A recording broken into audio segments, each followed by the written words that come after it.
All right, we'll continue. We'll finish up chapter 2 of Ruth today.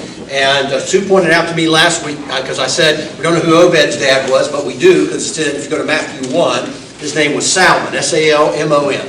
So, of course, we know Rahab was a prostitute, so we don't know who Salmon was. Was he a husband, a boyfriend, a client?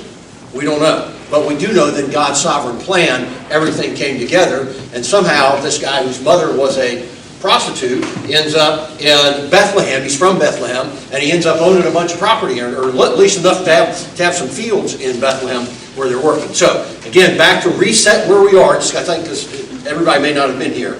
So, we start out in chapter 1. This couple, Elimelech and Naomi, they have 2 sons. There's a famine in the land. And of course, remember, Ruth is right after the book of Judges. But what we learned from Judges 1:1, Ruth 1:1, is that the timing of the book of Ruth is in the timing of the book of Judges. So in other words, they're in the time of Judges. And Judges is characterized by the last verse of the last chapter of Judges, which says, "And there was no king in Israel, and everybody did what was right in their own eyes." So we got this land, which reminds me a lot of the United States, right? Everybody does what was right in their own eyes. But what we're going to learn is, we learned a little bit last week, we'll see a lot this week, is that this guy Boaz, even though everybody was doing what was right in their own mind, Boaz was still following the Lord. And he was a godly man, and we're going to see that exemplified today as we do this. So, the Elimelech and Naomi, so we know a famine came to the land, and we typically, those times when famines come, there usually was because in the time of Judges, remember, people would fall away from God, God would cause a drought or a pestilence or whatever to come along, and then people would finally turn and they would raise up a judge who would help them overcome, turn back to God, and everything would be hunky-dory again. And then they'd fall away. You got how many chapters is in Judges? 22, I think, something. A bunch of chapters, up and down, up and down, up and down. And so, whatever the reason, during this famine, Elimelech and Naomi take their 2 sons and they go to the land of Moab, apparently searching for food. They stayed in Moab for 10 years. The boys marry 2 Moabite women. Both the boys die. Elimelech dies. And then Naomi ends up with Ruth, and they come back to Bethlehem. And the key to chapter 1, is Ruth's salvation. So Ruth becomes a follower, even though she's a Moabite, she becomes as a Jew. So she believes in God. There's a conversion that happens. And that's really important to understand, because what she says is, when Naomi tries to say, stay with your own people, stay with your own people, when you come back, not only you're coming back, I don't have anything to go back to in Bethlehem, by the way, other than my people. And the idea is, you're an outsider. And she says, I will stay with you. Your God will be my God. And that's where we see her conversion happen. She's going to step out in faith and say, I'm going to go to this foreign land. And we remember, Israelites don't really like foreigners very well. In fact, God had told them when Joshua brought them into the land, the promised land, to get rid of all of them. Throw them out or kill them. And so she's going to go in as a complete stranger. And she comes in, they come into Bethlehem. So 2 things to remember is, why did Ruth come back to Bethlehem? 2 reasons. One is she had nowhere else to go. And secondly, she heard, this is in chapter 1, she heard that the famine had been lifted and there was food in Bethlehem. So that's why she's coming back. She came back for food. And she's thinking, okay, God has finally provided a provision for us in Jerusalem, in Bethlehem. So she comes back. So when we pick up, last week we looked at chapter 2, verses 1 through 4. And it's really interesting to see, because we start off in verse 1, and I told you, Ruth sets up like a play. So the chapter 1 is the first act. And the curtains go back, and there's Elimelech and Naomi and their sons and these 2 Moabite wives, and then all of a sudden the sons of Elimelech are gone, and then we close the curtain as Naomi and Ruth are headed back to Israel. And then we open up chapter 2, the curtain opens back up again, and you're in this, I call it like tenement housing, probably a very small place where Ruth and Naomi, somebody has said, yes, Ruth, you can come. And remember, when Ruth got back in at the end of chapter 1, people are looking at her, because she's been gone 10 plus years, they're going, hey, I think that's Ruth. Don't y'all think that's Ruth? She goes, yes. She says, don't call me Ruth. I'm Naomi. Don't call me Naomi. Call me Mara, which means bitter, because the Lord has been bitter to me. And so she's in despair. She's coming back. She has nothing, no future, and she's got her daughter-in-law with her. And so we saw when the curtain opened up for chapter 2, what we saw was Naomi and Ruth in this little shack that they're living in, cave, whatever it was. And we saw that Ruth looks at Naomi, knows Naomi's not going to accomplish anything. That's my opinion. I think she was depressed and in despair, because we see that at the end of chapter 1. And she says, let me go out to the field and glean among the ears so that I might find favor. In other words, somebody would allow me to do that. And we talked about the Old Testament concept of what the law said. When you owned a field, it doesn't matter whether it was olive trees or here we're doing wheat and barley because it's the beginning of the barley harvest, is that when you went through and you did your cutting, right, and your reapers are gleaning from the field, you did the first gleaning and you went through and you didn't go back and do a second gleaning. So things would have fallen off the cart, things would have been missed, and those were left per the law, those were left for the sojourners, for the stranger, for the orphans, and for the widows. It actually calls them fatherless and widows. And so that's the idea behind it. The other thing that they did, we talked about this last week, was, and I'm just going to make it the imaginary, that we have a square as a field, is that they would reap like this.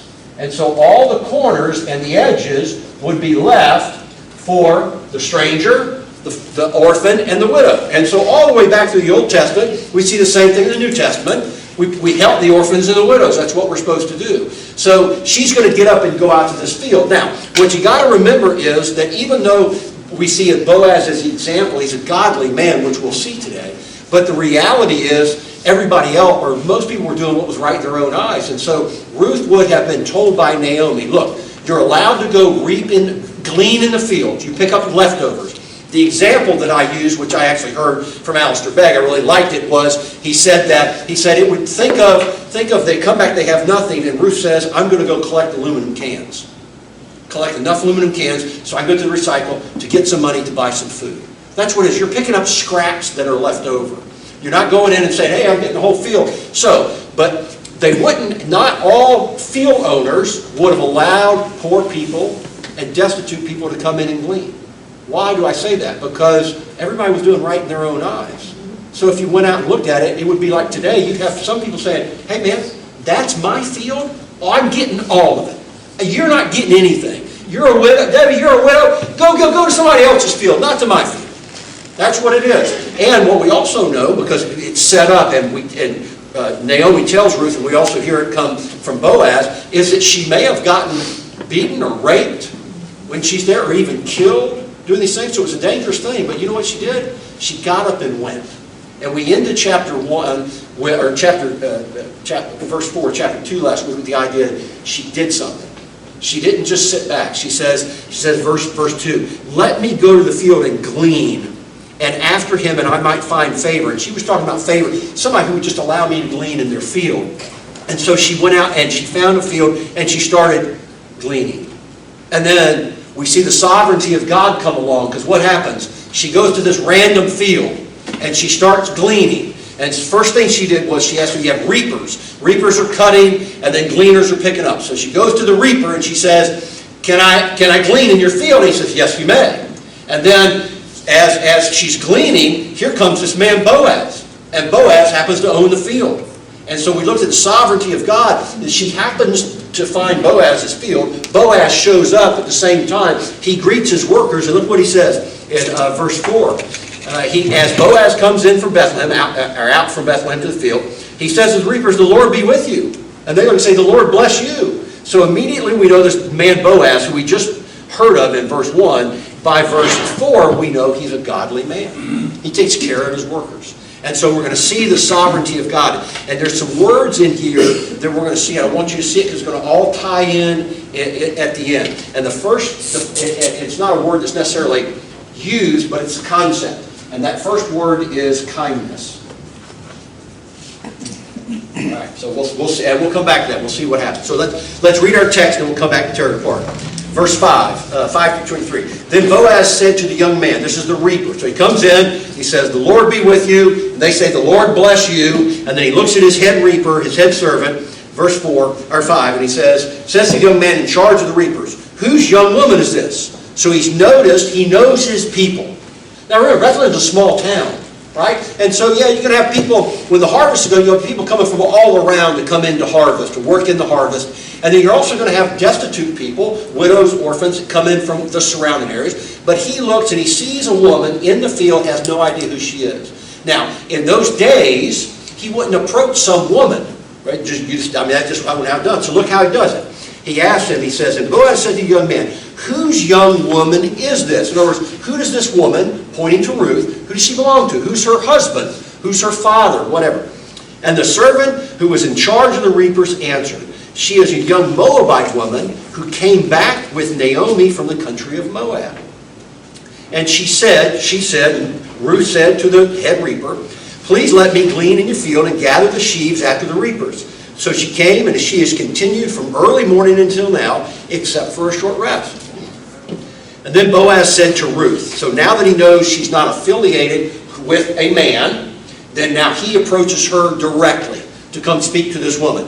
And he says to Ruth, now listen, my daughter, do not go and glean in any other field or leave this one, but keep close to my young women. The women would be gathering, they would be the gleaners that are doing. The men are cutting, the women are gathering.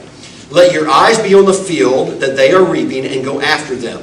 Have I not charged the young men not to touch you? And when you are thirsty, go to the vessels and drink what the young men have drawn. And she fell on her face, bowing to the ground, and she said to them, now look, here's the key. Why have I found favor in your eyes? She falls before him because here's this man, owns this field, looks and he says, you're going to stay with my women here. In other words, because she had to be afraid. You look at the setup, you got to be careful. This could be a dangerous situation. And that you should take notice of me since I'm a foreigner. Now, you got to start thinking context, right? When you start thinking about why God did you find favor with me? I'm a foreigner to you. I'm a sinner. I'm separated. So you got to see the thread that's moving through this. Boaz answered her, all that you have done for your mother-in-law since the death of your husband has been fully told to me, and how you left your father and mother in your native land and came to a people that you did not know before. The Lord repay you for what you have done, and a full reward given to you by the Lord, the God of Israel, under whose wings you will come and take refuge. And then Ruth said to her, let me find favor in your eyes, which would be past tense, or future tense, sorry. My Lord, for you have comforted me and spoken kindly to your servant, though I am not one of your servants. And at mealtime, so they break for lunch, Boaz says to her, come here and eat the bread and dip your morsel in the wine. So she sat beside the reapers, and he passed her roasted grain, and she ate until she was full, and she had some left over. Then she arose to glean, and Boaz instructed the young men, let her glean even among the sheaves, and do not reproach her. So in other words, let her, as they're getting cut, let her come in and glean right there among the sheaves, nor they would gather the sheaves, and I'm making this up, but I think this is how it works, and throw them onto the wagon, right? And then the wagon goes, and where she's allowed to go is scraps that fall off the wagon. Now, but look what Boaz says. Look at the favor she's gaining. Let her glean among the sheaves and do not reproach her. So in other words, she's not reaping for me. Everything they reap, all the sheaves they pick up go to Boaz's barn. And so now he says, no, don't let her just pick up scraps. She can pick up anything she wants out of the first cut. There's a first cut, and that's what you leave. You don't come back and get any more. And also pull out from the bundles for her and leave it for her to glean and do not rebuke her. So in other words, give some of my money, by the way, because he's going to take the grain and sell it. And don't rebuke her. And so she gleaned in the field until evening. Then she beat out what she had gleaned, and it was about an ephah of barley. And she took it up and she went to the city. Her mother-in-law saw what she had gleaned. I suspect she was dragging this big, huge bag of grain with her. And then she brought it out and gave to her even the food that she had set. Remember, she had that lunch left over that had been cooked, and she even gave that to Naomi. And her mother-in-law said, where did you glean today? Where have you worked? Blessed be the man who took notice of you. Now notice, she doesn't know who it is yet. She says, look, whoever did this for you, gave you this favor, blessed be that man. She's calling out a blessing from God onto this man. And then, so she said to mother-in-law where she worked, and she said, the man's name with whom I worked was Boaz. And Naomi said to her daughter-in-law, May he be blessed by the Lord, whose kindness, here's the word kindness, first time, whose kindness, what? Has not been forsaken, the living or the dead. Naomi said to her, the man is a close relative of ours, one of our redeemers. Redeemers. Don't miss that word. That's a cool word we got to look at a lot. Redeemers, two D's. And so he says, one of our redeemers. And Ruth the Moabite said, besides, he said to me, you shall keep close by my young men until they have finished all my harvest. And Naomi said to Ruth, her daughter-in-law, it is good, my daughter, that you go out with his young women, lest in another field you be assaulted. So she kept close to the young women of Boaz, gleaning until the end of the barley and wheat harvest, and she lived with her mother-in-law. Barley and wheat harvest, by the way, is about 2 months. And actually this time of year, it's mid-April to mid-June. So right there, so she's out working every day on this. And so it's interesting as we look at the fact that Boaz notices Ruth, and look at what his superintendent said, how he described Ruth in verses 6 and 7. It says she's an outsider. Hey, it's the Moabite woman. All right? So she's always known as the Moabite. She's always an outsider. And then what else does he say about her? She's considerate, because she asked the foreman or the superintendent for permission to glean in the field. All right? So we see what she's smart, she's hardworking, and then she's also hardworking and industrious. She has taken a few breaks and worked hard all day. That's what it says in the text. She came out early in the morning. She was working. She says she came, verse 7, she came to me. She has continued from early morning until now, except for a short rest. So she's industrious. She's out there working, getting after it. Ruth models for us what happens when you just roll your sleeves up and you don't ask favors, man. You just go and get jobs. And that's what she did. There was a problem. She and Naomi needed food. And she just didn't sit back and say, oh God, give us food. Oh God, give us food. And it's going to be important, because what we're going to see is we're going to see God's provision as it comes together. It didn't happen in some holy place, in some holy setting. It happened in the everyday events of the world.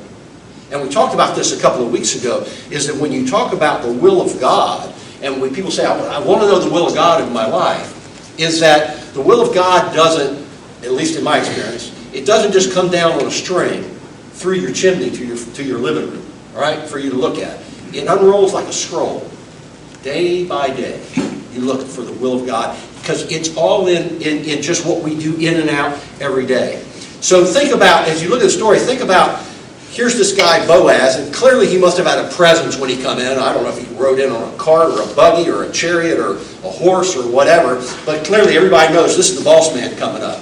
And she had to be nervous, because she doesn't know him. I don't think that the conversation between the superintendent and Boaz, when he said, who's this woman, I don't think she could hear any of that. That's just my opinion. It's a big field, right? And then all of a sudden he says, no, she's the Moabite woman who came back since Naomi's daughter-in-law. He goes, oh, I've heard about her. Now, what we'll see later, in later chapters, is that Boaz is an elder. He's a leading man of the city. And what did those men do? They met at the gate. At the city gates is where they met. And they would be at the gates, and that's where they made decisions, all the things. In other words, if there was a dispute between two people, that's where it would be resolved. You'd go to the elders of the city at the gates. You'd present your case, and we'll see a case get presented later on. And so what's happened is, when the elders are there meeting at the gate, one of the things that came up, and you just have to, it's implied in the text, is one of the things that came up was, hey, did y'all hear that Elimelech's wife Naomi has come back from Moab? Yeah, Elimelech died, and both of their sons died, and she brought back a Moabite woman who's converted to Judaism with us.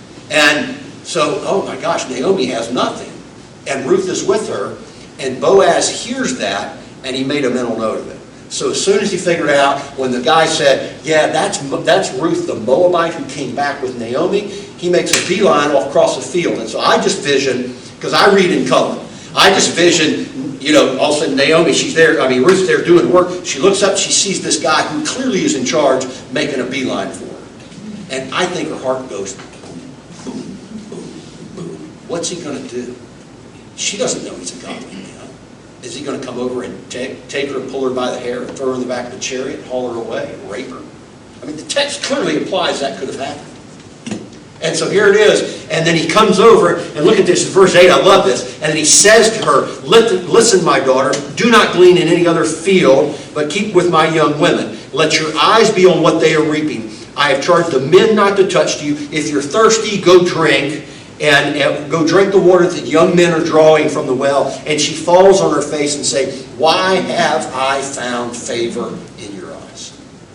That's what she's looking for. And remember, we talked about last week, is that when you look at the text, our text here, favor equals grace.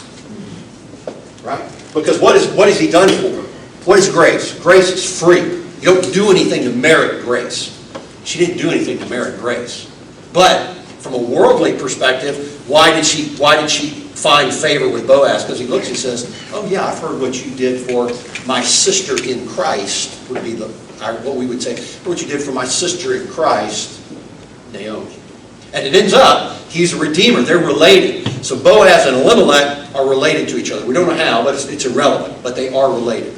So, he says, take my daughter, be my daughter. Why? Why, Boaz, did you show such favor to Ruth? She asks it again and again. And when you look at that, what it should do, you say, okay, Old Testament, how do I apply this to my life? Well, we apply it to our lives when we realize and we come to that place, which we should more than not, where maybe we're studying God's Word or we're in prayer or we're looking around at all the things that the Lord has given and provided for us, which is really a lot for everybody in this room. And we should do the same thing. We should say the same thing that Ruth says. Oh Lord, why have I found favor in your eyes? Why have you saved a wretch like me? That's it. And I think the implication for us is, do we ever fall on our face and bow before the Lord and say, Lord, why in the world did you find favor for me? Because I'm not worthy. I'm not worthy. I can't do it. I keep making the same mistakes. I want to do what you want me to do. That's what Paul said, right? Why do I don't do the things I know I'm supposed to do, and I do the things I know I'm not supposed to do? It's the same kind of concept for us. So as we read through this, we look at ourselves, and we have to look at ourselves as Ruth. We're Ruths, right? Boaz is God in that idea. And we're more like Christ-like, right? So we see that in him. Boaz's reply marks him as a man of God and integrity, right there. Because remember, during this time, there was no king in Israel, and everybody was doing right in their own eyes. And instead, he's a man of integrity, right? It's amazing that in these dark days, Ruth is comforted by this God of Israel that she said she will follow. And that God is providing for her. And Boaz sees and hears of what she has done. And so think that Boaz is impressed. I think he's very impressed by Ruth's what? Her acts of kindness and faith. All right? So her kindness towards Naomi, her mother-in-law. Her faith that she's going to go from her native land. Because you have to think about it. I know that I just winded on this. Why did Naomi say, Ruth, stay here in Moab? Because she had family. I mean, it's implied. She had family. Go back to your family. Go back to your mom. Find a new husband, right? Because obviously Ruth was young. Find a husband. Your people will take care of you. If you come with me, I don't have anything for you in Bethlehem. Maybe they were staying in this. Maybe they were staying in the same barn where Jesus was born. Could have been. I mean, where would they have gone? I mean, to the inn? I mean, they're coming back in. She's got nothing. She's looking for relatives. Anybody got a place I might stay? Right? So again, they didn't roll into the Holiday Inn. They didn't roll back to the old house they used to have, because clearly I don't think they did. The fact that Ruth has found favor. Now look at verse 12. This is interesting. Look at at what Boaz says. He says, based on what Ruth has done for Naomi, verse 12. The Lord repay you for what you have done for your mother-in-law, right? And a full reward given to you by the Lord, the God of Israel, under whose wings you have come to take refuge. Is that familiar sound? Under his wings, under the wings of the Lord, right? Is where we do what? We have refuge, we have peace. Boaz knows what's going on with this, and he looks at this, and in fact, look, Psalm 91:4 says, he will cover you with his feathers, and under his wings you will find refuge. Now, the Hebrew word refuge here is interesting because this is the actual or the word, H-A-S-A. I have no idea how you pronounce it. But what it means is, it means to come for refuge, or to seek refuge, or to flee from a bad situation for protection, and thus figuratively, it's trust and confidence and hope. She came, so Boaz says to her, come to the God of Israel, under whose wing you have come to put your trust, your confidence, and your hope. So, write this up. Refuge equals trust, confidence, and hope. So again, back to our application. So when we look at our lives, and we're all living our lives, right? And we got all kinds of things going on in our lives. Whether you're Jackie with little kids, right? Or you're me with old kids, right? And aging parents, and all the things that go along with this. And work, and people think about, I'm going to retire one day or whatever. But refuge, are you putting your trust and your confidence and your hope in the Lord in all areas of your life?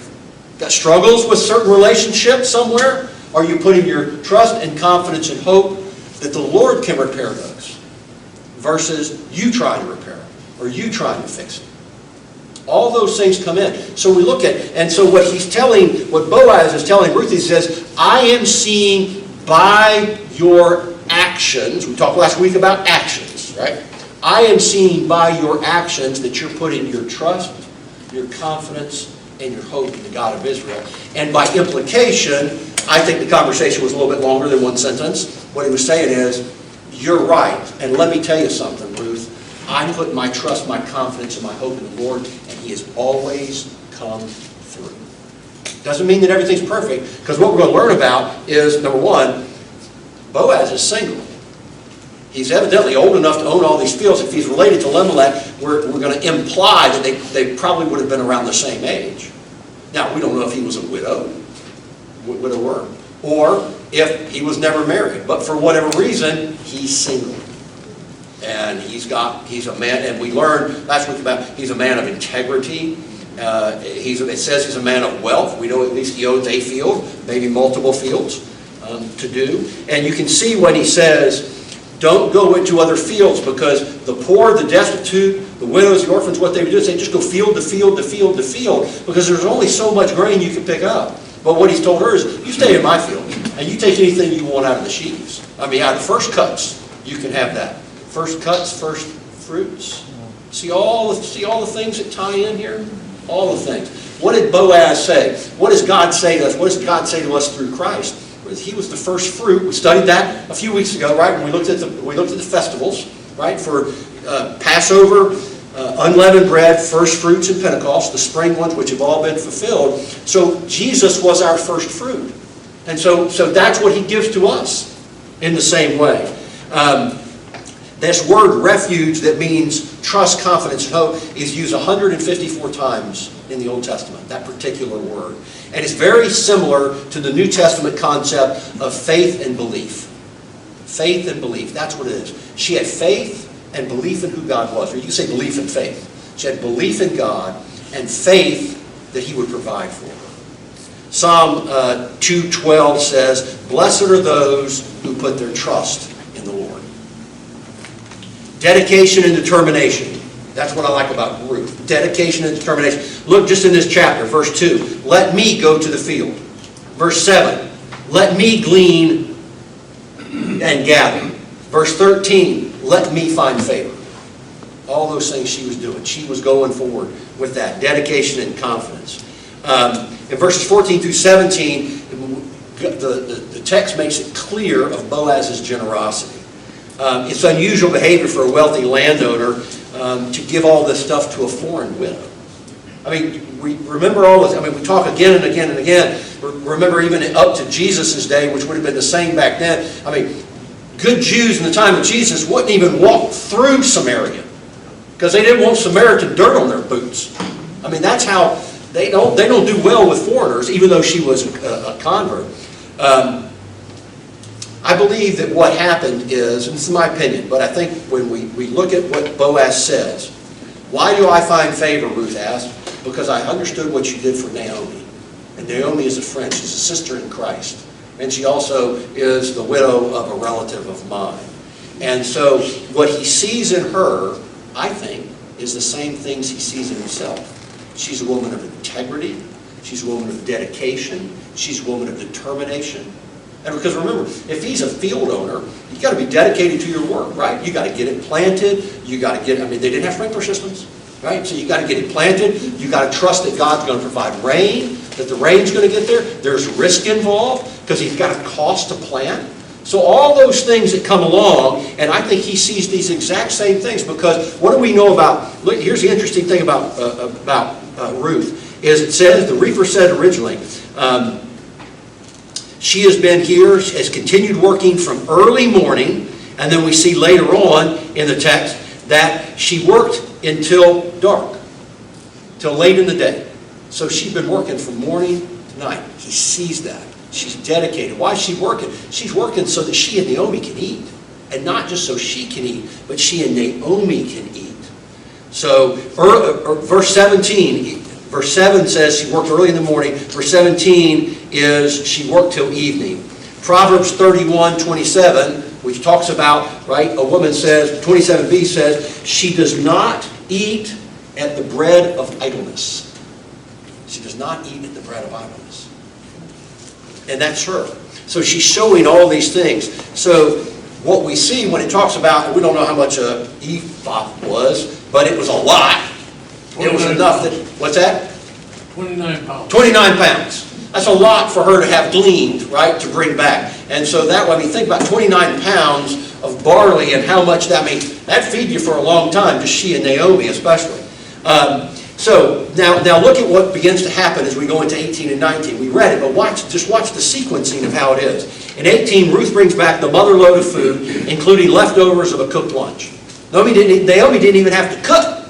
She brought her leftovers to right there. And then in verse 19a, Naomi is astonished at the amount of food that Ruth brought back. And immediately, what does she do? She calls out the blessing of God. That's why we talk about it here, give praises. So when she just sees the amount of food that's there, it says, blessed be the man who allowed you to glean in the field. Wow. Lord, please, what a generous man. Please, Lord, bless this man. She doesn't yet know what's going on, right? And then 19b, Naomi asks Ruth where she gleaned and says, hey, I met the guy who owned, not only did I glean in the field, I met the cat who owned it. Is this really nice man named Boaz.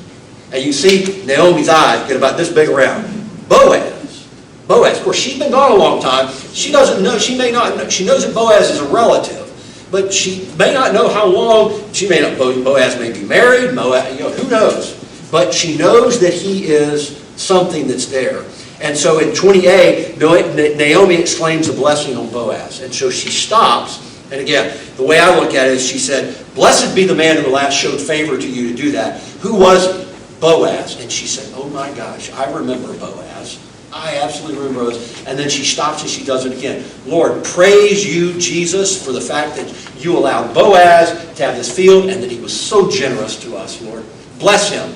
Bless him. Bless his endeavors. Bless his field. Bless his crops. Bless his family. On and on and on and on is I think where they would go. And then the interesting thing there in 20 verse B or 20b, he says, hey, by the way, Ruth, not only is Boaz obviously a very generous man, he is one of our relatives, he is a kinsman, and he is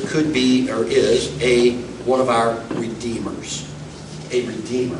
So we know that Boaz is a redeemer. So now let's talk about this idea.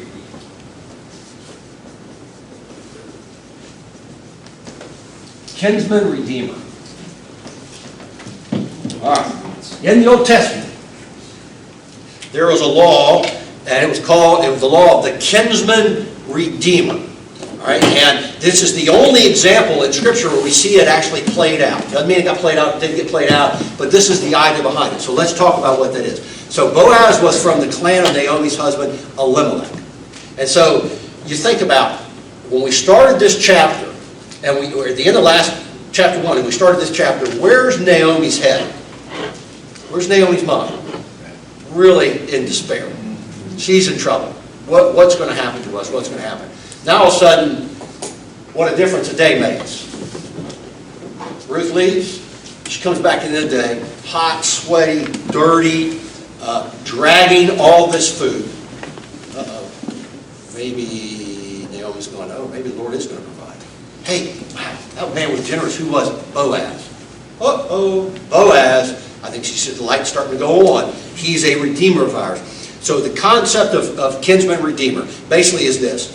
It's if one family member was in trouble or in need or otherwise vulnerable, another family member could serve as an advocate for them.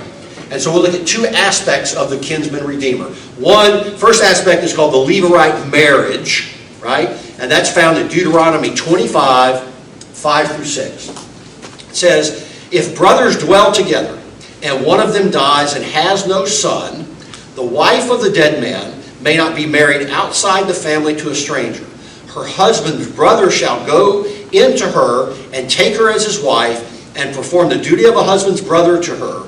And the first son with whom she bears shall succeed in the name of the dead brother, that his name may not be blotted out of Israel. So it allowed the family line to carry on. So the kinsman redeems, so the relative redeems what? The family line.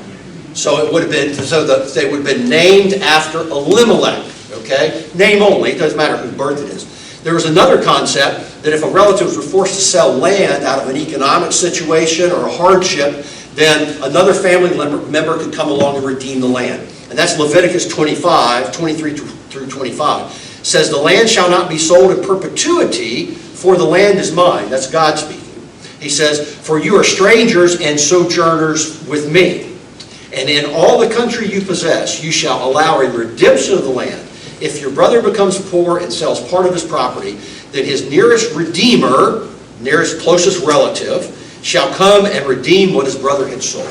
So when he's talking about brother there, he means brotherly in family, right? So if you were the first cousin versus the third cousin twice removed, kind of deal. But now the idea behind the kinsman redeemer is it's voluntary. In other words, the kinsman who may qualify is not required to redeem. It's a voluntary act, and we're going to get into that in a minute, because the voluntary act comes out of this kindness and faith concept. So it's very interesting, and I won't spend but just a second here, just because it's really, really cool. You know what happens if there's a kinsman redeemer to redeem a widow, and he doesn't redeem her? He chooses not to, because it is voluntary. This is cool. Listen to this, Deuteronomy 25, 7 through 9. If the man does not wish to take his brother's wife, then his brother's wife shall go to the gate to the elders and say, my husband's brother refuses to perpetuate his brother's name in Israel. He will not perform the duty of a husband's brother to me. Then the elders of the city shall call him and speak to him. And if he persists, saying, I do not wish to take her, then his brother's wife shall go up to him in the presence of the elders, pull off the sandal off his foot, spit in his face, and she shall answer and say, so shall it be done to the man who does not build up his brother's house. How about that? So if you don't redeem, you don't have to, but you're going to have a woman that's going to be really upset with you, and she's going to take the shoes off and smack and spit in your face. Yes, Fred? I accidentally watched this Hallmark movie one time. Accidentally? No. Accidentally? It's called Loving Leah. And they go through that whole thing. Her husband dies, and the brother is a doctor, and she's engaged to be married to another woman. He doesn't want to go through with it, but right during the ceremony when she throws the sandal and spits it on him and everything, he changes his mind because he really loved his brother, and he pulls her out in the hall and he says, let's stay married. Okay. Because they were on that to married. Yeah. Yeah. But it's a real good movie. I've only seen it 3 or 4 times. Accidentally. Sarah was watching. You just had to walk through the room at the right time. So the kinsman redeemer. So I think Naomi now starts to see hope rising. Because not only does she know they're going to have, number one, she needs food, and she knows that's going to happen. Maybe something else will happen, but clearly Boaz's generosity, we see her hope beginning to rise. It's interesting in verse 21, we're reminded again, and we see this again and again, and Ruth the Moabite. Ruth the Moabite. It's reminding us that she was an outsider there, just like it reminds us that we're outsiders, I think, in two different ways. We're outsiders in the world. We're to be in the world, but not of the world, right? And it also that we were outsiders to heaven, and we've been redeemed. We found favor when we really didn't do anything to gain or to earn the favor. So there are three main themes that run through the book of Ruth, and we'll just hit them real quick. Because in this section they show all three. The first one clearly is the sovereignty of God, having all of these things transpire together. The second is the character of the participants, especially Ruth and Boaz. A lot of integrity. And third, and certainly not least, is this word, which we're going to talk about, kindness and faith, is hesed. H-E-S-E-D. Hebrew word, hesed. And it runs throughout this. So, first of all, we talked last week about the providence of God and the fact that the providence of God, the sovereignty of God, doesn't mean that God is a puppeteer. It's just pulling strings, move here, do this, and all that. There was, throughout throughout our lives, right, and throughout their lives, we see the characters make decisions and live their lives based on good moral choices, but that's their free will. We know God understands and knows what those choices will be, but when we look at this, we see the example modeled before us, right? Ruth determines to provide for her family, so what does she do? She exercises her free will, and she goes out and says, I'm going to go glean in the field. Her hard work is noticed by a foreman, right, who then relates his experience with this woman to Boaz. She's out there doing her thing. A foreman just happened to see, yeah, this Moabite woman came in, she said, I want to glean in the field, and I suspect oftentimes what happened would be that you'd say, yeah, you can glean in our field, and you get people that maybe kind of were lazy and not getting it done, or maybe they're gleaning in the field, they're trying to get near the wagon so they can get some real stuff and pull it away. And also Ruth is very humble and gracious in her interactions with Boaz. In verse 10, she asked Boaz, why have you found favor? In other words, why have you found favor in me? Are you looking for something from me? Huh? Why? What's this? You want me to come in and be some concubine? Or what? I don't know. But Boaz is a man of integrity, and he demonstrates what? The Lord's kindness to Ruth, because he has heard of, now watch, because he's heard of Ruth's kindness to Naomi. So see, it's a reciprocal. So now all of a sudden what we're getting is, we're getting a relationship between Ruth and Boaz that's being built not on sexuality, but it's being built on integrity. He's showing the Lord, he demonstrates the Lord's kindness. I'm going to give you something, I don't have to do this, but I'm going to. Why? Because I've seen how you are a kind person to your mother-in-law. Boaz and Ruth are followers of the one true God, and their lives and their actions demonstrate their devotion to the Lord. Part of the grace of God is his blessing when we obey his commands and we learn how to follow him. And that's the concept of hesed, which is critical in the book. So, what is hesed?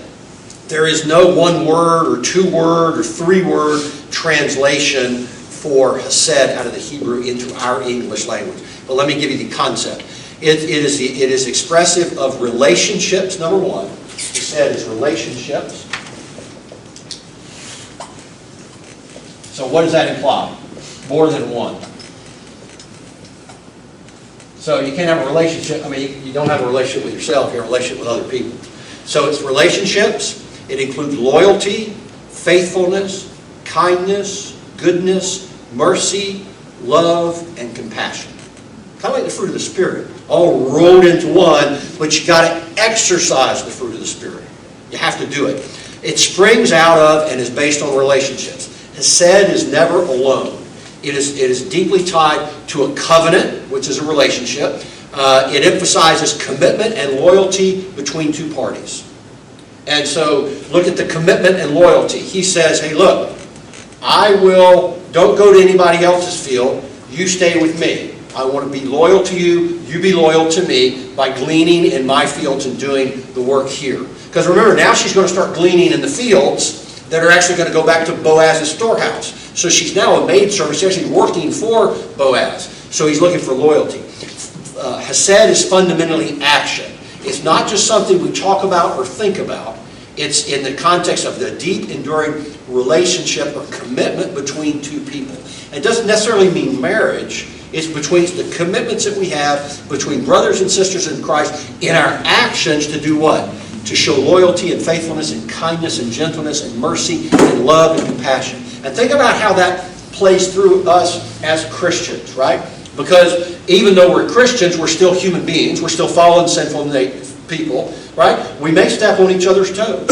We may say something, that wasn't very nice, right? So I got to make that right. In other words, so are all of my relationships with my brothers and sisters in Christ filled with the action of loyalty and kindness and goodness and mercy and compassion, right? Versus, well, hey man, yeah, in other words, something happens to somebody that is tragic for them, and you go, oh, it stinks for you.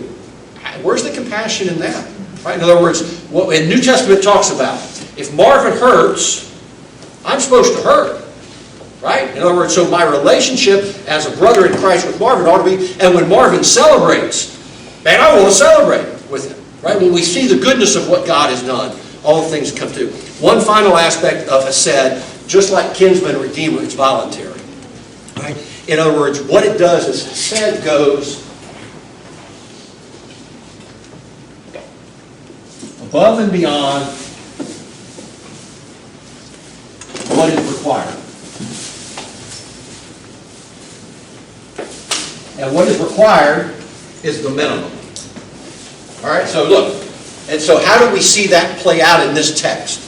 All right, Boaz could have easily said, hey, look, this is great. You continue to pick up the leftovers. All good, because what does the law say? The law is the minimum standard. Remember we took it through Galatians? And we said that when you look at the Judaizers and the law was the minimum. What did Jesus do? Jesus upped the law. He made it higher. So we looked at just the simple example where a Pharisee would say, well, I've never murdered anybody, because that's what the law says. And Jesus says, if you ever hate anybody in your heart, you've committed murder. So he upped the law. So where do we see the Hesed? We see that Boaz went above and beyond what was required. What was required by the law was to let Naomi or let Ruth just pick up what was left over.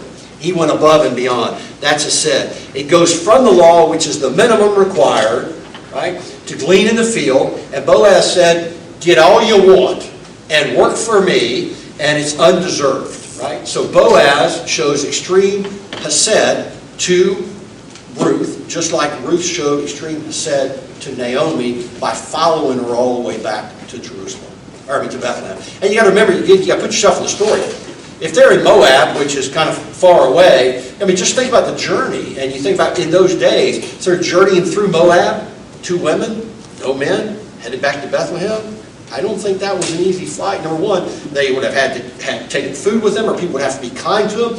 You read through all this stuff, with the good story of the Good Samaritan, right? Robbers and thieves, and they could have been killed easily. So we see the Hesed performed on that level. I will finish up here just with a couple of things. We see this concept illustrated throughout the Bible. Now watch it just here. This is a microcosm of what we see. God blesses His people with food. Go back to chapter 1. Why did they leave Israel? Because there wasn't any food. Because of a famine, which we make the assumption, because it's in the time of the Judges, the people had fallen away from God. But when we say the people had fallen away, that might have been as a whole, but not individuals. Boaz clearly hadn't fallen away. So God blessed His people with food. Now watch God's sovereignty moving here. And what happens to Naomi? Naomi's in Moab. She hears, she gets word, a traveler's coming through. Hey, you've been through Bethlehem lately? Hey, is there still a drought? Oh no, they got food in Bethlehem now. They had good rain this season. She says, let's go back. There's food. God worked through Ruth and Boaz's decisions so that Ruth shows up in Boaz's field just at the same time as Boaz came. That was back in, and I love this verse. Here it says, so she set out, she went to glean in the field after the reapers. She happened to come part of a field named by Boaz. And then verse 4, this is so cool, because it says she's in Boaz's field. Verse 4 says, and behold, and wouldn't you know it, Boaz showed up right there where she was. Because you know what? If it had been the next day, she might have gleaned in that one and then gone to another field. But we see that right? God blesses Ruth through Boaz, and eventually he brings them together as husband and wife to perpetuate the line of David, ultimately leading to the eternal consequence of Jesus Christ coming through this. So on the human level, we see a number of examples where Ruth performs hesed for Naomi, right? When she commits to her till death in chapter 1, it says, I'll take care of you till the day you die. When then she goes out to glean in the field when Naomi doesn't feel like doing anything. And then finally in chapter 4, we'll see that she's going to bless Naomi with a grandson.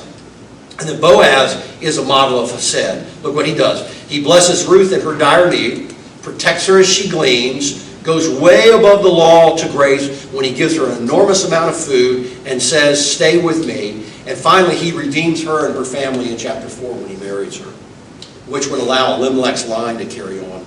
So both Ruth and Boaz serve as models as we go through life and have opportunities to perform hesed for others. Do we go above and beyond, or are we just doing the minimum that's required? And there is a minimum, but do we go beyond that? Note that Ruth and Boaz perform hesed for each other. Where, as I said, we opened up. Where do they perform hesed for each other? Not in a church, not in someplace special, but in the everyday course of their lives. On the jobs, in the fields, at mealtime. We're going to see later in the storehouse where they're reaping, where they're harvesting and doing all, preparing everything. It's all happening just in the day-to-day working world. Their lives. So Ruth does the extraordinary and takes on the initiative to be for the hesed. And isn't it interesting? If you look at the comparison between Ruth, who's a Moabite, and Abraham. Where's the similarities between the two of them? Watch this. Ruth moves from her home, from her people, from her gods, to be with Naomi in a strange land with unfamiliar people and a new and unknown God. What did Abraham do? Abraham left his home, left his people, left his gods to be with God in a strange land with unfamiliar people and a new God. They did the same. Both of them did the same thing. They followed after. She takes the initiative in chapter 2 when I believe Naomi was just in despair. Sometimes it takes actions, and that's the idea here, is hesed is an action word, and it derives its meaning from actions in relationships. And then lastly, hesed is not always easy. In this particular case, she did it even though there were potential downfalls to it. But she was selfless in her determination. She said, I don't care how dangerous it is. I'm going to take care of Naomi because I said I would. So hesed is never an easy thing. If it was easy, then it's kind of the minimum. You know? If you just do it a minimum. If you really want to go above and beyond to do what God's called you to do, say, Lord, what do you want me to do? And I just don't want it to be simplistic. As Christians, we're called by God, we'll close with this, to go above and beyond what is expected by the law, if you will, even though we're not under the law, and to fully strive to give gracefully wherever we can. In other words, yes, as Christians, ought we be in church? Yeah, I believe it. Clearly we should. But if you say, I'm a Christian because I go for a couple hours on Sunday morning and a couple hours on Wednesday night, and then the rest of the time I'm just living for me, and not seeking to say, hey God, where do you want me today? What do you want me? Every morning, waking up like Ruth woke up and said, let me go to the field and glean and see if I might find favor. Wouldn't we say the same thing? Let me get up and go do whatever it is you do during the day, right? I don't care if you're working full time or you're retired or whatever it is. Let me get up and go out, go do something, and see if I can find favor from God. We're not going to find favor from God if we're not doing what God's called us to do. So that's the idea behind this. So we start each day that way. Let us do that, and then remind ourselves when we have our prayer time, when we have or not even our prayer time, just any time, Lord, what in the world did I ever do to deserve your favor? That I don't know, but I got your favor, so let me do what I can to bring glory to you in everything that I do today. Amen?